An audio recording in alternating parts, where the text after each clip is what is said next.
Voy a presentar un caso que fue un control de salud que se hizo acá en Saavedra, en el consultorio de cardiología, porque el mes pasado y este mes estuve rotando allí. Se trata de un hombre de 40 años que, motivo de consulta, viene por un control de salud. Como antecedentes personales, él tiene dislipemia familiar diagnosticado en 2021 y un síndrome coronario agudo con elevación del ST en mayo de este año. Su medicación habitual, toma rosuvastatina 40 miligramos y ezetimibe, y drogas de post-YAM. Como antecedente, tiene el padre con hipertensión, es diabético, dislipémico, también tuvo un infarto a los 62 años, y la madre de él falleció a los 56 años por muerte súbita. No conoce sus antecedentes previos de ella. Él vive con su pareja, no están casados, pero vive con una mujer de 33 años, es contador, trabaja en un banco. En cuanto a actividad física, él hacía fútbol hasta que tuvo el infarto y ahora va al gimnasio a hacer fuerza. Igualmente tiene bastante miedo de hacer actividad física porque no está muy seguro con esto que le pasó. Su alimentación hace las 4 comidas, es variada, es bastante completa, no fuma, no consume drogas y consume alcohol, una copa de vino en la cena, pero no siempre. Antes que continuar con el caso clínico, me gustaría preguntar si alguno conoce qué es esta patología, la hipercolesterolemia familiar, si alguno tuvo un consultorio alguna vez. Yo, o sea, nunca tuve el consultorio. ¿Y saben lo que es? Es una causa genética. Es hereditaria. Perfecto. Colesterol es valores muy elevados y que no justifican, digamos, la alimentación del paciente u otros factores externos. Muy bien, muy bien. Acá están diciendo cosas genéticas, están repitiendo que valores muy elevados de colesterol. ¿Saben qué tipo de colesterol está alto específicamente? LDL, muy bien, Connie. Bueno, voy a contar un poco lo que es. Es una enfermedad hereditaria, muy bien como dijeron acá, que se expresa desde el nacimiento y que cursa con un aumento en las concentraciones plasmáticas de colesterol, específicamente el LDL. El defecto principal es una mutación en el gen que codifica el receptor de LDL, que son los encargados de eliminar el colesterol a nivel hepático, ¿sí? Lo que pasa es que hay una menor cantidad de estos receptores, entonces puede ser parcial o total, y esto hace que aumente el LDL en sangre. ¿Y qué genera que aumente el LDL en sangre? Que se deposite ese colesterol en las arterias y se genere aterosclerosis.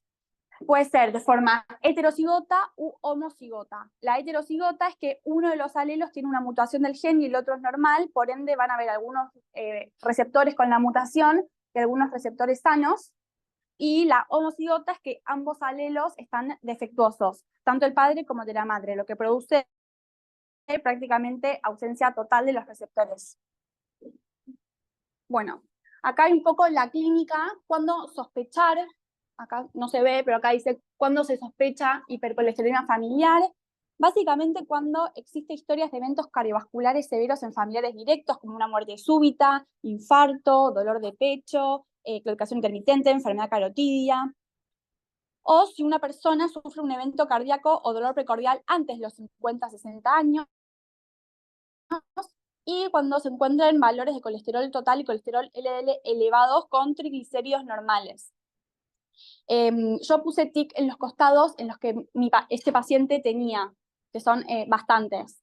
Y hay algunos signos físicos que son característicos, por ejemplo los xantomas, que son tumoraciones grasas en tendones, es la segunda foto, o también xantelasmas, que son placas amarillentas alrededor de los ojos, que este paciente lo tenía.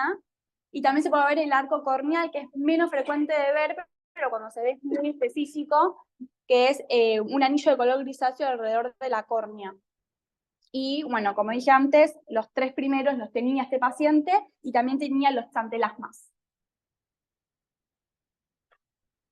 Bueno, acá voy a presentar una tabla que la saqué de una guía de atención primaria del diagnóstico y tratamiento de la hipercolesterolemia familiar en España, que básicamente son criterios de la red clínica de Holanda para diagnosticar hipercolesterolemia familiar. Ay, que quiero sacar esto, ¿se puede? Ahí está. hipercolesterolemia familiar. Y tiene en cuenta la historia familiar, la historia personal, el examen físico y los valores de LDL en ayunas, ¿sí? Y también tiene en cuenta si tiene mutación genética. Acá en Argentina y en muchas partes del mundo no se hace porque se confía mucho en la clínica y en estas tablas que hay hoy en día. Es muy raro que hagan el estudio genético para diagnosticar hipercolesterolemia familiar. Y según esta tabla, el diagnóstico clínico es de probabilidad cuando la puntuación es mayor o igual a 6 y es de certeza cuando la puntuación total es mayor o igual a 8. Y este paciente tenía, creo que más de 10, si hacemos la cuenta y ponemos a contar, así que eso. O sea, es que no se usa acá, digamos. Este sí, lo que no se usa acá es la mutación, claro, el test genético. Sí, ¿no?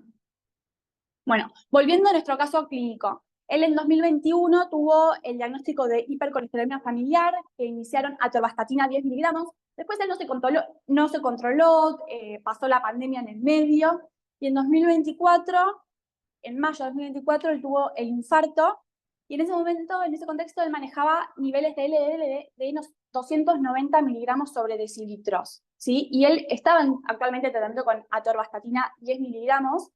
Él lo cumplía, lo tomaba todos los días, estaba muy pendiente de su patología.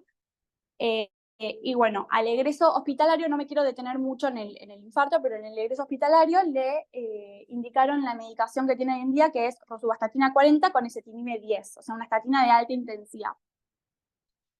Al mes de que tuvo el infarto se hizo un control de laboratorio y el colesterol LDL bajó a 143, y a los 3 meses luego del infarto, o sea, ahora en agosto, tuvo un LDL de 129. Ustedes se imaginarán que bajó bastante. ¿Les parece que es suficiente? Bueno, ¿conocen cuál es el objetivo de pacientes que tienen hipercolesterolemia familiar? El objetivo de LDL que tienen que llegar. ¿Cómo?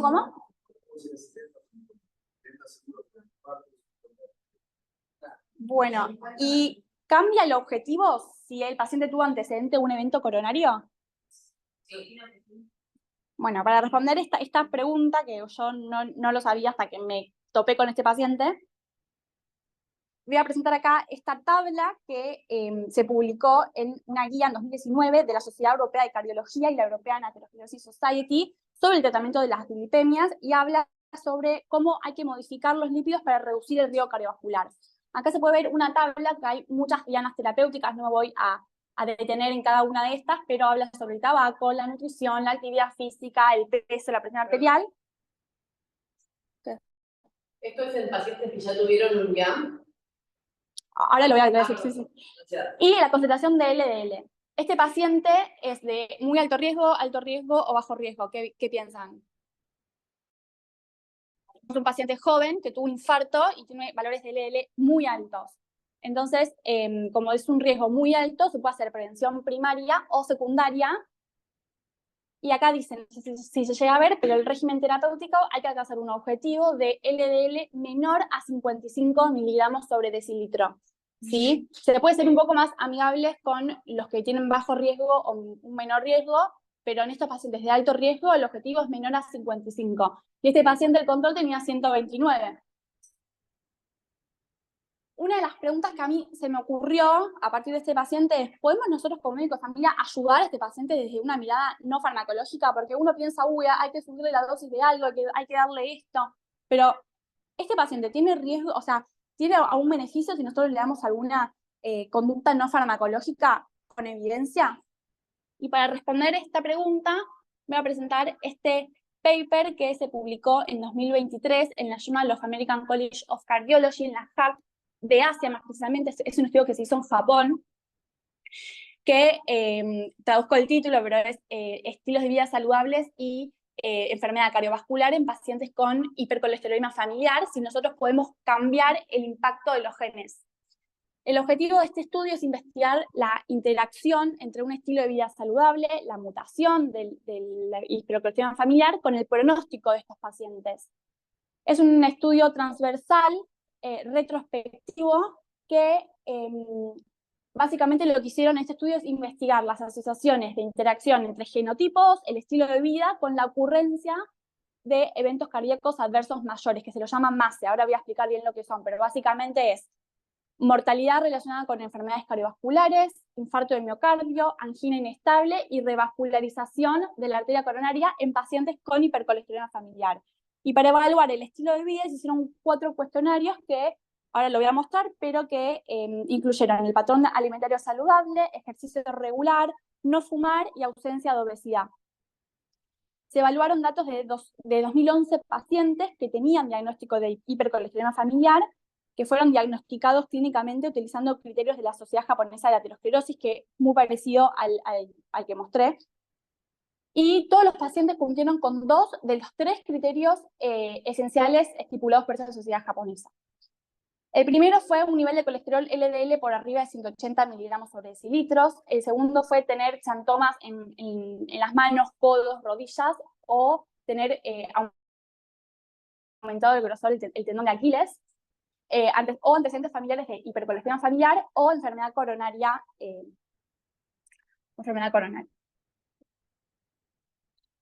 Para determinar la puntuación de riesgo del estilo de vida, como dije antes, se hicieron 4 cuestionarios.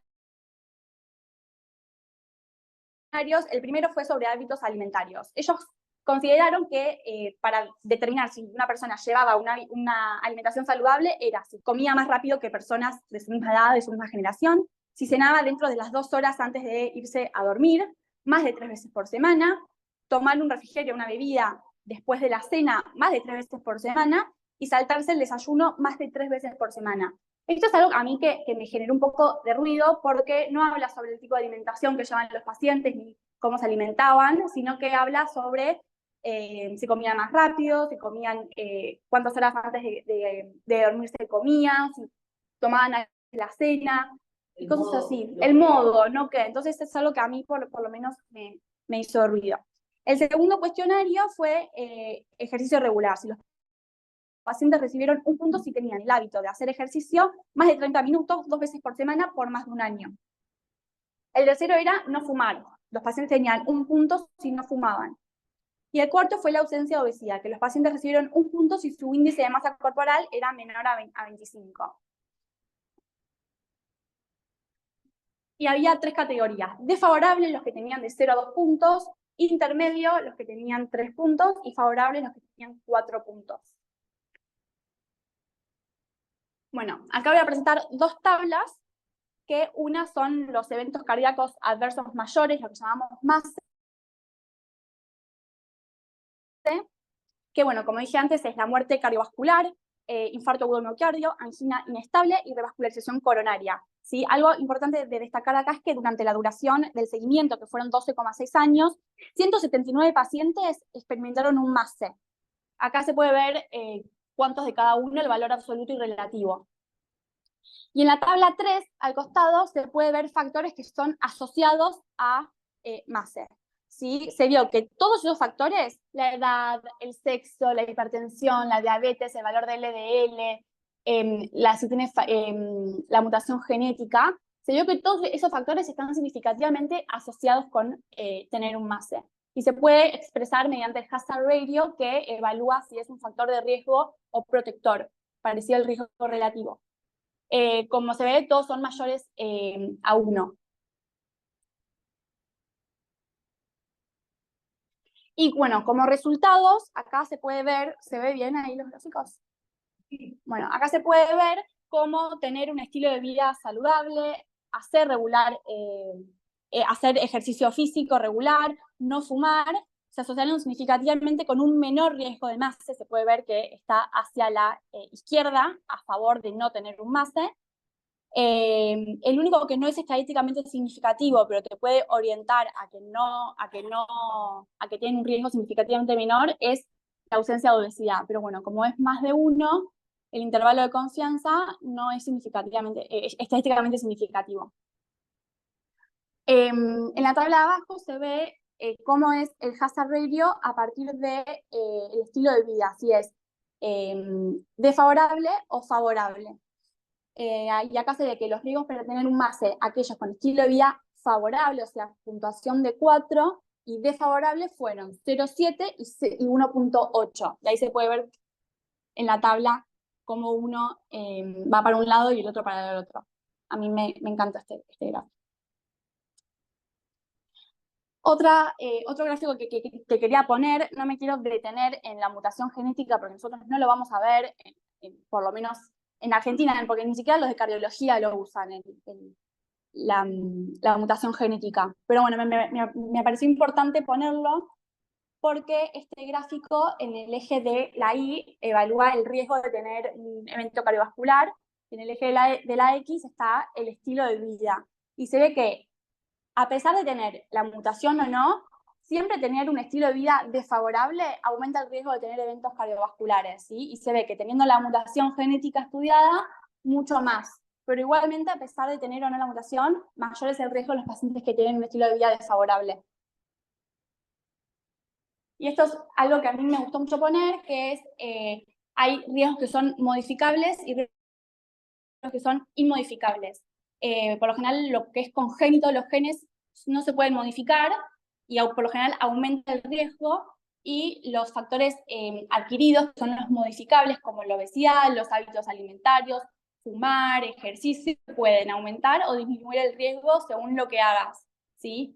Y eso me pareció importante ponerlo porque esto se lo podemos decir a nuestros pacientes que tienen estos valores de colesterol, que no importa que tengas o no el gen o que toda tu familia tenga, sino que hacer ejercicio, llevar una vida saludable, mejora todo el pronóstico.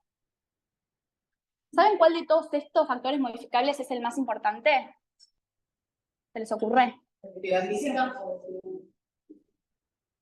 Bueno, no.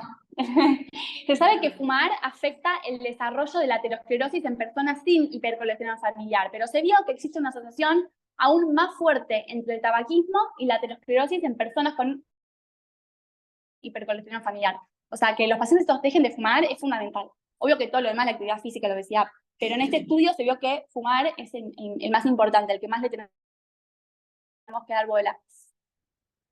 Como conclusiones de los autores de este estudio, un estilo de vida saludable se asoció a un menor riesgo de enfermedad cardiovascular entre los pacientes con hipercolesterolemia familiar, independientemente de su estado de mutación de la hipercolesterolemia familiar.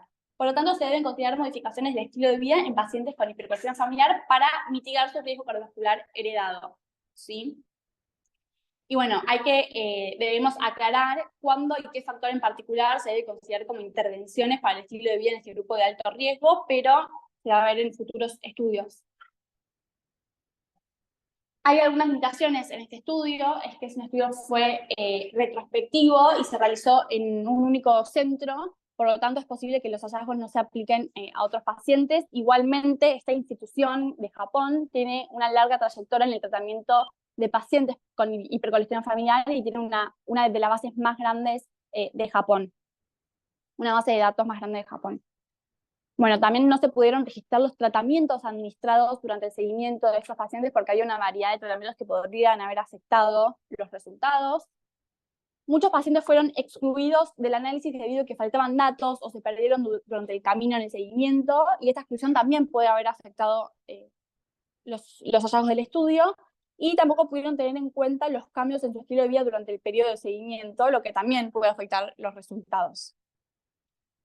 Bueno, volviendo al caso clínico de este paciente. ¿Qué conducta farmacológica tomarían ustedes con este paciente? Para resumir, para volver al caso, tiene un paciente de 40 años que tuvo un infarto, el último valor de LDL es 129, está tomando actualmente rosuvastatina 40 con ezetimibe, que con esto no llega al objetivo que es menor a 55, como dice según las guías, y tiene muy alto riesgo cardiovascular. Los escucho. ¿Qué harían? ¿Cuánto tiempo estuvo tomando la medicación? Desde que salió del egreso hospitalario, desde mayo hasta ahora, hasta agosto. Claro, en 3 meses, porque se evaluó al mes y a los 3 meses del episodio. Y a los 3 meses tenía 129. Y ahí los médicos tomaron una conducta que, bueno, quiero ver a ver si a alguno se le ocurre. ¿Qué harían con este paciente con dosis máximas de estatina? Sí. Tenés que agregarle un inhibidor de la PCSK9, que que creo que es a lo que vas a ir, porque, digamos, es lo que está probado para pacientes que no llegan al objetivo del LDL en dosis máximas de estatinas, digamos, más estatina y más ezetimibe no le podés dar, y estos que son anticuerpos monoclonales tienen evidencia de que bajan el riesgo cardiovascular en esta población. Muy bien, Ana, ¿verdad? Sí, soy Ana. Muy bien. Hola. Hola, ¿qué tal? Bueno, muy bien, se le agregó evolucumab 140 miligramos cada 15 días, una aplicación subcutánea.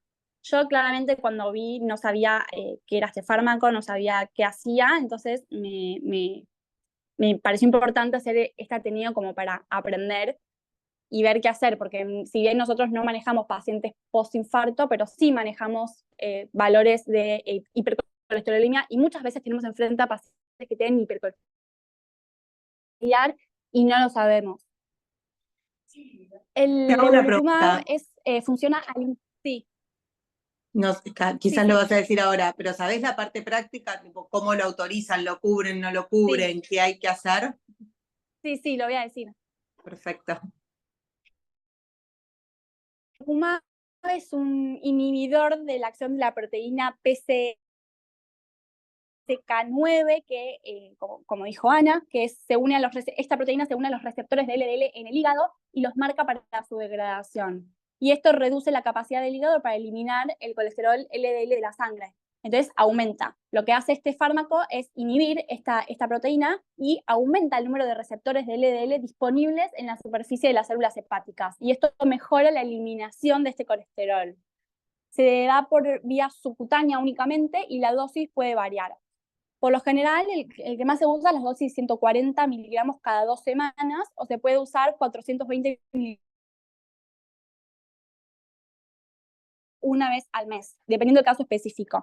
El que sea 420 miligramos una vez al mes se deja para casos que son hipercolesterolemia familiar homocigota con LDL muy alto, mayor a 400. Por eso el que principalmente se recomienda al inicio es de 140 miligramos cada 2 semanas. La duración del tratamiento con evolocumab es generalmente indefinida y se mantiene mientras el paciente siga obteniendo beneficios clínicos y no haya contraindicaciones. Algo que me pareció importante es que acá en Argentina se comercializa como, con el nombre comercial Repata, lo produce el laboratorio Amgen, acá hay una fotito. En cada caja vienen dos ¿cómo se dice? Ampollitas, 2 aplicaciones. Lo que sí quiero contar es el precio. Actualmente el precio es de 781.000 pesos la caja, que vienen 2 ampollas. Ahora voy a hablar un poco cómo se cubre y qué beneficios podemos llegar a tener, pero bueno, esto es una droga muy cara.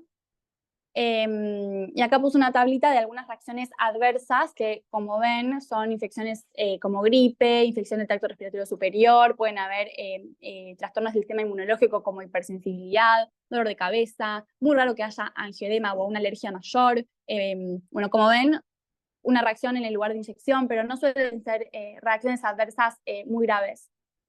Son 2, o sea, eso sería para un mes. Claro, sí. Bueno, me costó mucho buscar cómo se cubre o qué beneficios tenemos o cómo podemos conseguir esta medicación. No está la información, o sea, en internet o buscando. Yo la conseguí llamando y preguntando.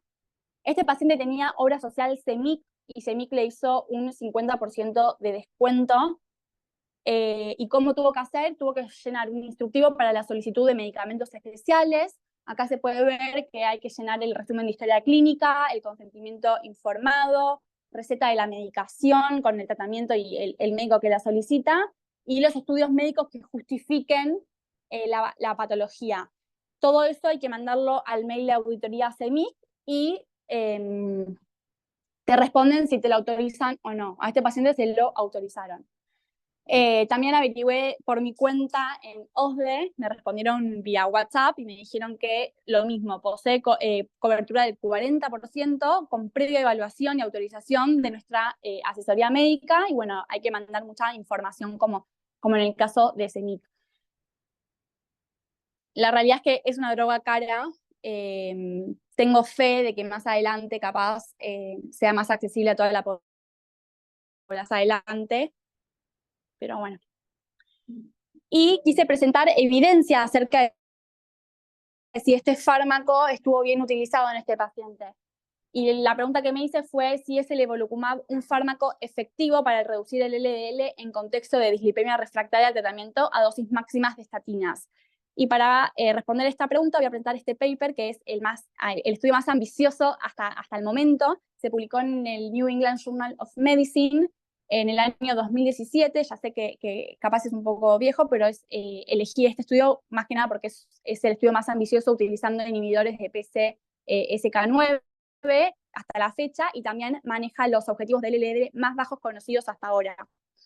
El diseño del estudio es un ensayo clínico aleatorizado, doble ciego y controlado con placebo, que participaron 27.564 pacientes que tenían enfermedad cardiovascular aterosclerótica y niveles de colesterol LDL por mayor o igual a 70. Todos ellos estaban bajo terapia con estatinas a dosis máximas, o sea, es el caso perfecto para este paciente. El objetivo de este estudio es, en pacientes que tienen enfermedad cardiovascular aterosclerótica tratados con estatinas, cómo afecta la administración de evolocumab en comparación con un placebo en la reducción de eventos cardiovasculares. Y fueron asignados al azar para recibir evolocumab en dosis de 140 miligramos cada 2 semanas o 420 miligramos al mes, o un placebo, todo administrado por vía subcutánea. El seguimiento fue de 2,2 años. Y el objetivo principal compuesto, o sea, el outcome primario, fue muerte de causa cardiovascular, infarto de miocardio no fatal, ictus no fatal, hospitalización por angina inestable o revascularización coronaria. Y el objetivo secundario, o los outcomes secundarios, fueron los outcomes más duros, nosotros llamamos, que es la muerte cardiovascular, el infarto agudo de miocardio no fatal y el ictus no fatal. Acá, bueno, se puede ver un poco el diseño del estudio, el total de los pacientes y cómo fue totalmente dividido de forma randomizada y doble ciego.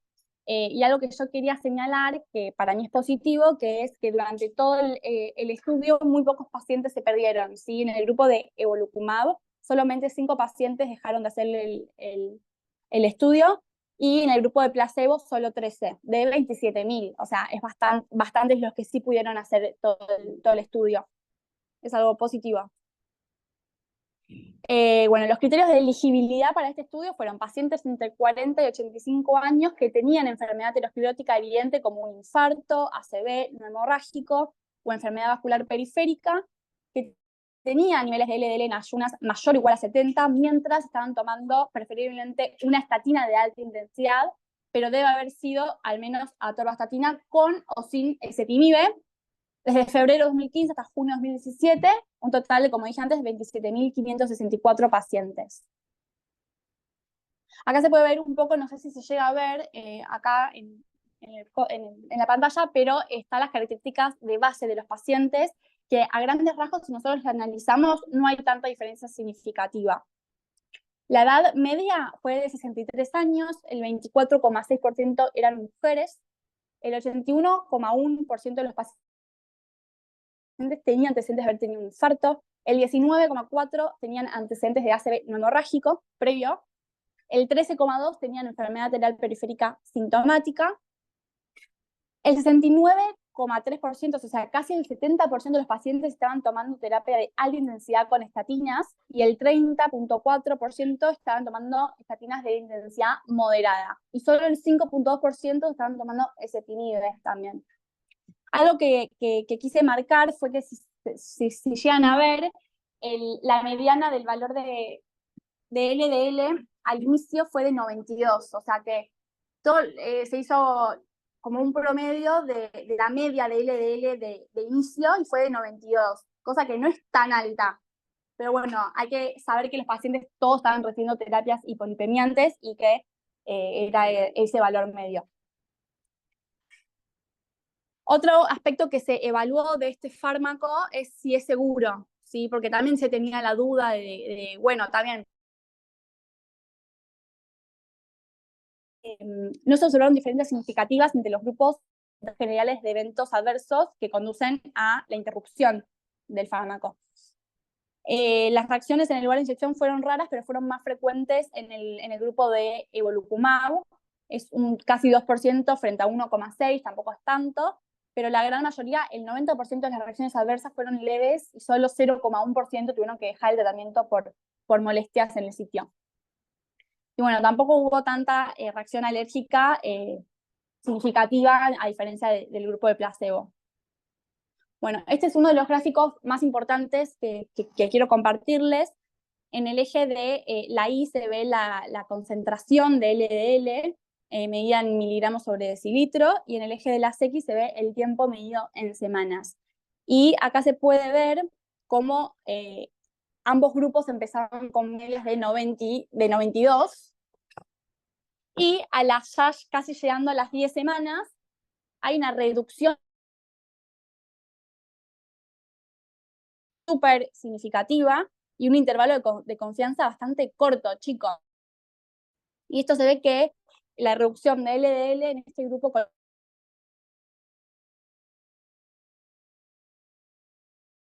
con evolocumab llegó a 30 miligramos sobre decilitros. Y algo importante también para destacar es que el efecto hipolipemiante que se mantiene durante todo el estudio, si se ve es una línea recta que se mantiene durante todas las semanas del estudio. Otro de las tablas que yo quise presentar fue los resultados siguiendo el outcome primario, los resultados, el objetivo primario y el secundario, ¿sí? Acá se ve que se redujo el riesgo de que ocurrieran eventos como muertes por problemas cardíacos, infarto agudo de miocardio, accidentes cerebrovasculares, hospitalización por angina o revascularización, que son los outcomes primarios. Y acá se puede ver en la tabla marcado con un círculo rojo que de estos el 9,8% de los pacientes que estaban en el grupo de evolocumab tuvieron estos eventos, ¿sí? Y en el grupo de placebo solo el 11,3%. Esto significa que el evolocumab, o sea, el grupo de evolocumab redujo el riesgo en un 15%. En los outcomes secundarios se ve que también se redujo el riesgo de los eventos más graves, que son los outcomes duros, que es muerte cardiovascular, ataque al corazón y accidente cerebrovascular. Y en este caso, en el grupo de evolocumab, el 5,9% tuvieron estos eventos, y en el grupo de placebo, 7,4%, ¿sí? Esto se traduce que los que tomaron, que hubo una reducción del riesgo del 20%. Y acá se puede ver al lado de los círculos el hazard ratio, que todos son menores de 1, por lo tanto es un factor protector estar en el grupo de evolocumab. Acá hay otro gráfico que es importante mostrar, que bueno, en el X de las Y se ve la incidencia, y en el eje de las X el tiempo medido en meses, y se ve que a los 12 meses, o sea, al año, hay una reducción del 6%, o sea, de 6% a 5,3%, que eso es más o menos un 12%, y después del primer año la reducción ya casi va llegando a 19%. Pero para los outcomes secundarios se ve que ya después del año ya baja hasta 25%. O sea, es un montón. Acá se puede ver la eficacia del grupo de evolocumab según los subgrupos, tanto por edad, por el sexo, por la raza, por la región, por el tipo de enfermedad, el valor basal de LDL. ¿Qué se puede ver acá en este forest plot? Que la mayoría que es o sea, independiente el subgrupo, la eficacia de evolocumab es significativa, ¿sí? Están todos para el lado de la izquierda, que dice que el evolocumab es mucho mejor, y pocos son los que atraviesan la línea media.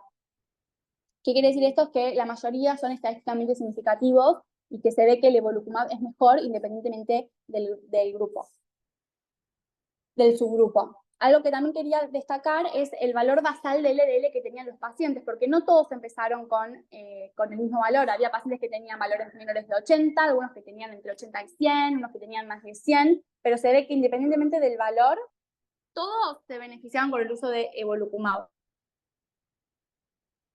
Como conclusión de los autores, la inhibición de la proteína PCSK9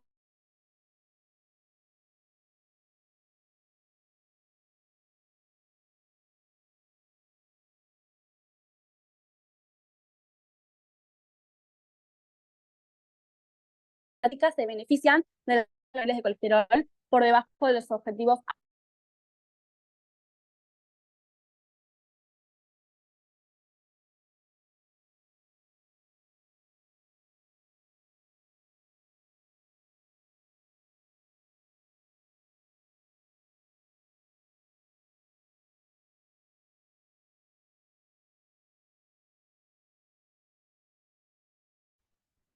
Hola, ¿se escuchaba?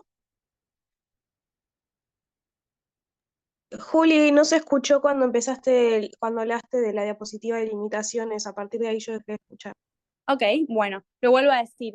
La principal limitación de este estudio fue la duración relativamente corta en el seguimiento, que fue 2.2 años, porque los otros ensayos clínicos que hablan sobre la reducción de lípidos, o sea, los periodos de tiempo fueron más o menos de 5 años o más. Y bueno, como conclusiones personales del Ateneo generales, para mí, en mi opinión, lo que me ayudó a hacer este Ateneo es que es importante conocer la hipercolesterolemia familiar, saber el diagnóstico, manejo y los riesgos que estos pacientes tienen. Además, saber las medidas no farmacológicas como el estilo de vida saludable, la actividad física, además del tratamiento farmacológico, son de mucha importancia, se vio en el primer paper, a la hora de abordar estos pacientes. Conocer fármacos novedosos que sean eficaces, por más de que no estén tan fácilmente a nuestro alcance. Evitar que nuestros pacientes sufran eventos nuevos, y espero como médica en atención primaria que estos fármacos sean accesibles para toda la población, que el dinero no sea una limitación, y que, bueno, hay muchos fármacos que al principio empiezan siendo muy caros, por ejemplo, muchos antidiabéticos que ahora son más accesibles, así que espero que bueno, con este pase lo mismo. Bueno, hasta la bibliografía, muchas gracias.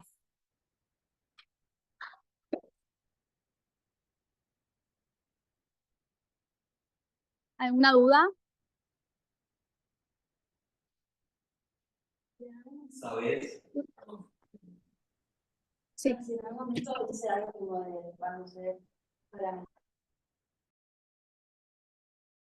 comunicación, si eso recibe el tiempo bien. Bueno, este paciente, sí. Ana, después hablas vos. Acá preguntaron si se sabe cuánto tiempo se deja este tratamiento. El tiempo es indefinido y depende de cada paciente. Lo que hicieron en este caso, este paciente llegó a valores de 22 miligramos sobre decilitros de LDL. No lo mostré porque no se sacó acá sangre, fue escrito en la historia clínica por la médica.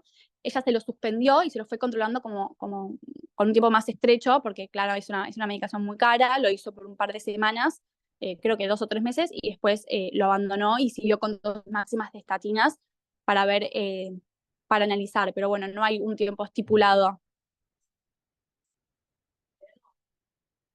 Es que fue recién en agosto, entonces yo me imagino que lo va a ver dentro de poco de nuevo y van a tomar una decisión si seguir a dosis máximas de estatinas, si se va a evaluar. Ana.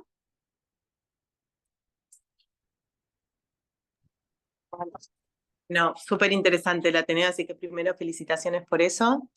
Después me quedé con 2 comentarios. Uno, bastante esperanzador, porque la verdad que el que presentaste sobre las diferencias del estilo de vida, era un estilo de vida, no es que los pacientes eran veganos y hacían ejercicio 7 días de la semana, sino que hacían media hora 2 veces por semana, no se acostaban tan rápido después de cenar, y no fumaban, y con eso ya había un montón de beneficios, lo cual creo que es bastante esperanzador porque es como un estilo de vida saludable bastante accesible, entre comillas, digamos.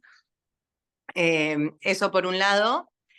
Por otro lado, a ver, es un tratamiento súper caro, y si bien la reducción de riesgo en riesgo relativo es muchísima, y es lo que muestran todos los gráficos, si te vas al riesgo absoluto, era 9% versus 11%. Ahí deja de ser tan espectacular. Yo, si fuera yo, no sé si pago 350.000 pesos por mes, que es lo que tiene que pagar el paciente con el 50% de descuento, digamos, por un 2% de reducción de riesgo. Digamos, es una decisión de cada uno, pero yo creo que todavía es muy caro y creo que el impacto es grande, pero bueno, hay que ver cuán grande. Y después lo último, una pregunta, no sé si tenés idea de algo de la lipoproteína A o cómo juega esto en efectos, o digamos, no es Sí, estricta hipercolesterolemia familiar, pero es como otro factor de riesgo. Y bueno, sí, no en sé. este estudio que se llama estudio Fournier era bastante completo, si quieren lo puedo enviar, se habló un poco de la lipoproteína A también, no lo quise incluir para que no sea muy denso, pero sí se reduce, que eso mejora mucho el riesgo cardiovascular. Sí, yo leí con detenimiento, hay un montón de estudios que hablan sobre la lipoproteína A y la hipercolesterolemia familiar, pero tengo tarea para seguir leyendo. No, está bien. Eso viene a cuenta de otro paciente mío que no tiene hipercolesterolemia familiar, pero que tiene una lipoproteína muy elevada con un LDL no tan elevado.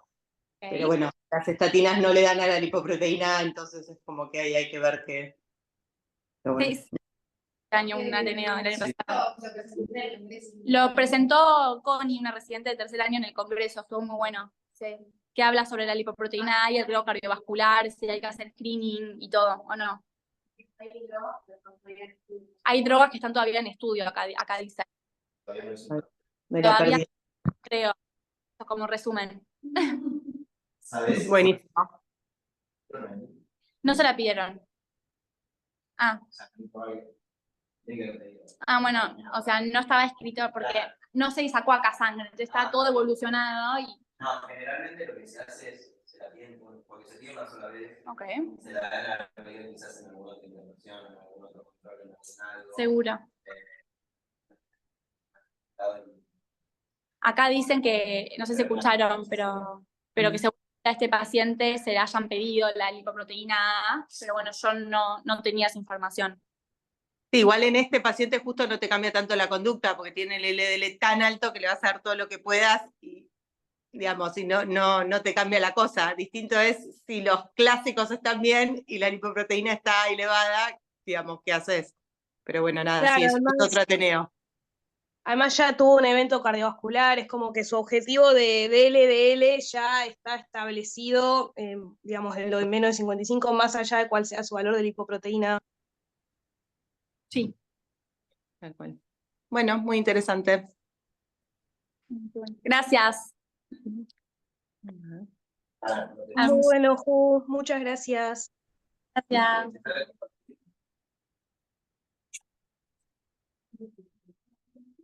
Hay que esperar.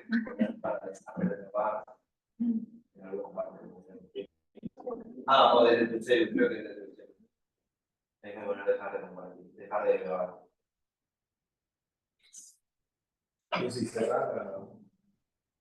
De tener